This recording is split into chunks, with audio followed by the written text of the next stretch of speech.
Halo, berjumpa lagi dengan saya Iin Handayani.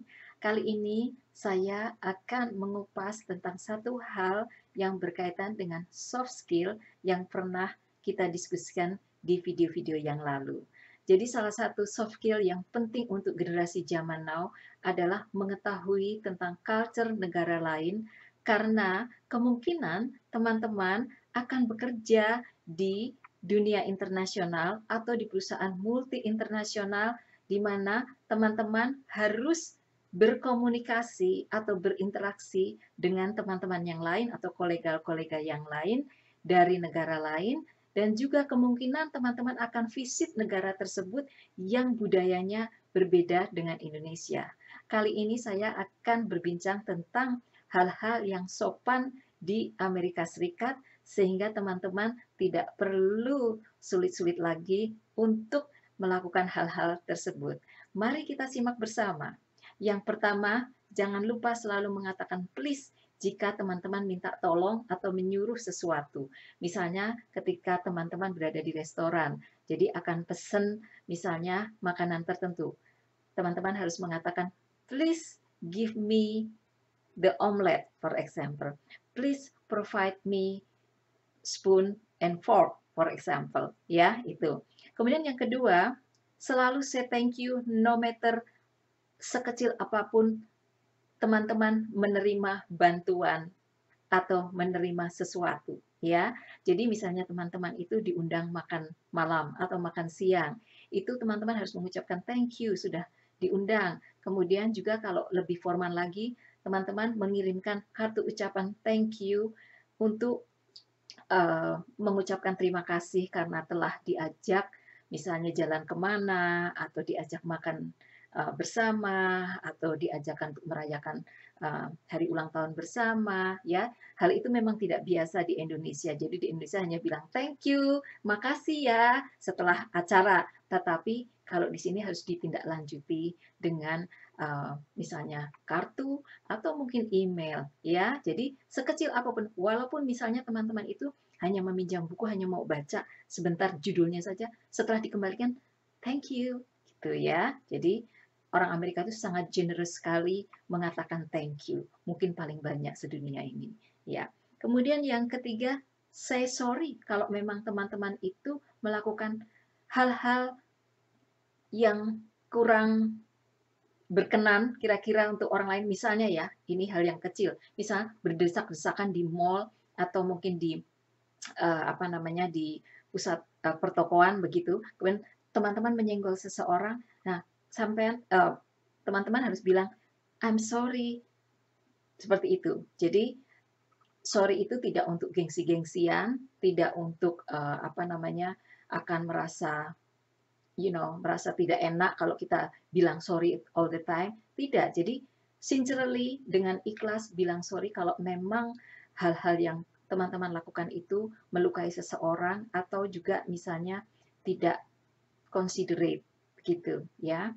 Kemudian yang keempat adalah selalu menutup mulut kalau kita itu burping atau batuk gitu ya. Jadi misalnya seperti itu atau itu harus ditutup gitu ya. Apalagi sekarang ya masa COVID-19. Jadi tidak masa COVID-19 pun harus seperti itu untuk sopan santunnya.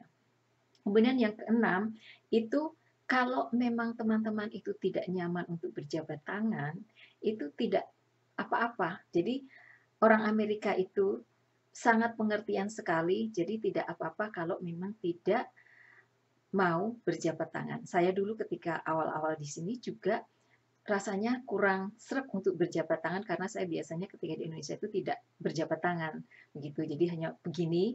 Jadi saya agak kurang comfortable dan mereka sangat mengerti dan mereka mendukung apa yang saya lakukan dengan baik ya.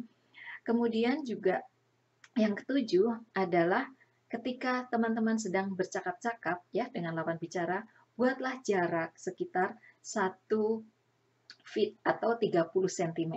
Jangan terlalu dekat. Ya, kadang-kadang di Indonesia ini kalau bercakap-cakap terlalu dekat, nempel-nempel. Tidak. Di Amerika itu sangat-sangat tidak direkomendasikan karena orang Amerika itu sangat menghargai privacy ya. Jadi tidak tidak terlalu dekat-dekat dan tidak ada sentuh-sentuhan begitu, ya. Oke, yang kedelapan adalah kalau sedang berbicara, itu tataplah mata orang yang kita ajak bicara ya. Jangan menunduk begini, jangan melihat begini, jangan melihat begini. Mungkin itu sebagian orang tidak terbiasa di Indonesia karena kita tidak biasa menatap lawan bicara, misalnya untuk daerah-daerah tertentu atau untuk orang-orang tertentu itu pilihan.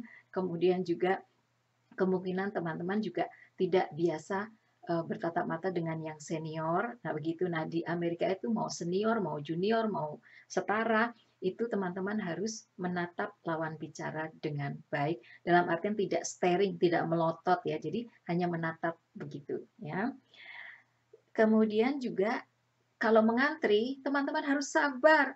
Tetap di antrian tersebut. Jadi jangan main serobot-serobot atau main desek-desek, dorong-dorong. No, no, no, no. Di Amerika sangat-sangat tertib. Untuk teman-teman yang baru pertama kali mau ke Amerika, kemudian akan masuk ya di imigrasi, teman-teman bisa lihat bagaimana tertibnya antrian di Amerika. Jadi itu yang biasanya menjadi kesan pertama yang paling bagus saat teman-teman dari Indonesia datang ke Amerika Serikat. Ya.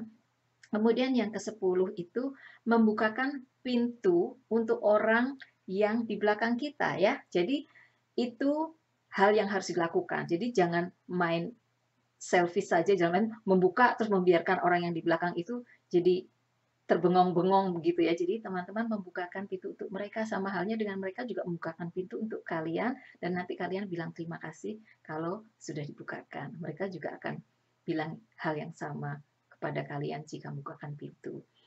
Yang ke-11, klakson. Nah, kalau di Indonesia mungkin karena banyak kendaraan umum ya, jadi klakson itu kalau di kota-kota besar itu nit, nit, nit, nit, semua orang ingin diprioritaskan begitu ya. Nah, di sini ini jarang sekali terdengar bunyi klakson. Klakson itu akan dibunyikan kalau kepepet, misalnya saya driving ya, kemudian orang lain melihat saya, namanya saya akan menyerempet seseorang. Nah, orang itu mengklakson dalam artian seperti warning, hati-hati karena saya akan menyerempet orang lain. Jadi intinya kalau kondisi akan membahayakan keselamatan orang lain, baru ada klakson ya. Jadi saya juga surprise ketika saya di sini dan teman-teman saya yang visit ke sini untuk sabbatical atau untuk misalnya ambil program S2, S3, sangat kaget ketika main ke daerah saya, kok nggak pernah terdengar klakson ya, padahal mobilnya banyak sekali di jalan itu. Nah, begitulah Amerika, oke? Nah, yang ke-12 adalah email, ini masalah email. Nah, untuk professional work ya, email itu harus dijawab dalam 24 jam. Dengan catatan bukan weekend ya. Jadi kalau teman-teman itu misalnya mengirim email hari Jumat, kemudian weekend Sabtu Minggu ya tidak dalam 24 jam harus merespon ya. Nah, merespon ini bukan berarti menjawab pertanyaan atau istilahnya mengulas email yang dikirim, tidak selalu. Teman-teman bisa hanya menuliskan I will get back to you later gitu ya. Tapi harus responding selama 24 jam, ya itu sopan santunnya. Kemudian yang ke-13, kalau salaman, ya kalau salaman ini memang harus salaman, terutama kalau habis interview ya dengan orang Amerika atau di Amerika kalian salaman kaitannya dengan apa saja bisnis atau non bisnis, kalau harus salaman itu harus kuat ya salamannya, jadi jangan lemes kayak ogah-ogahan, jadi sentuhannya sedikit, enggak harus kuat kayak sebenarnya kayak orang agak-agak marah ya kalau di Indonesia, tapi enggak marah. Jadi sangat kenceng, tapi ya enggak sampai membuat orang lain meringis-ringis karena kesakitan ya. Jadi itu yang sopan, karena itu menunjukkan rasa entusiastik, terutama untuk teman-teman yang akan melakukan interview dan akan bekerja di perusahaannya orang Amerika. Oke, jadi remember that how to shake hand harus strong. Kemudian juga sama dengan di Indonesia sebetulnya ini kata permisi. Jadi kalau teman-teman misalnya melewati seseorang ya, lewat gitu, terus teman-teman nggak enak kan karena mungkin banyak orang di situ, jadi bilang, excuse me, permisi, saya mau lewat gitu. Tapi bilangnya excuse me saja, nggak harus bilang, oh excuse me, I will walk gitu, enggak ya. Jadi just excuse me gitu. Kemudian yang terakhir yaitu yang ke-15, ini yang sangat-sangat mungkin tidak biasa di Indonesia, tapi harus dilakukan di Amerika, no matter what. Memberi tip ya, terutama di restoran ya, atau di hotel ya, kalau misalnya ada office boy yang mengantarkan teman-teman bawain koper gitu harus ngasih tip. Nah, untuk restoran mungkin di Indonesia tidak biasa. Jadi teman-teman harus memberi tip 20% is okay. Itu untuk restoran-restoran yang ada servernya ya, dalam artian ada pelayannya yang melayani, misalnya menanyakan menunya apa, kemudian juga memberikan minum, kemudian menghidangkan makanannya. Tetapi untuk restoran-restoran fast food seperti McDonald's, misalnya Kentucky Fried Chicken, Wendy's, Taco Bell, dan lain sebagainya yang kaitannya dengan fast food, itu tidak perlu ngasih tip. Nah, untuk buffet, karena di Amerika Serikat juga banyak buffet, ya biasa Chinese buffet atau American restaurant buffet, itu tergantung ya, tergantung. Kalau saya pribadi biasanya saya tetap memberi tip karena di buffet itu juga selalu ada server yang akan memberikan minuman ya, tetapi ada beberapa teman dari Amerika, mahasiswa-mahasiswa saya itu mengatakan bahwa kalau kita ke buffet tidak usah memberi tip. Nah, itu pilihan ya, untuk saya pribadi, setiap saya ke restoran yang itu ada pelayanannya, saya akan memberikan tip ya. Jadi itu 15 hal yang tergolong sopan di Amerika Serikat. Mudah-mudahan bermanfaat dan sampai bertemu lagi di video mendatang. Jangan lupa untuk subscribe dan dukung terus channel ini. Sampai bertemu lagi ya. Bye bye.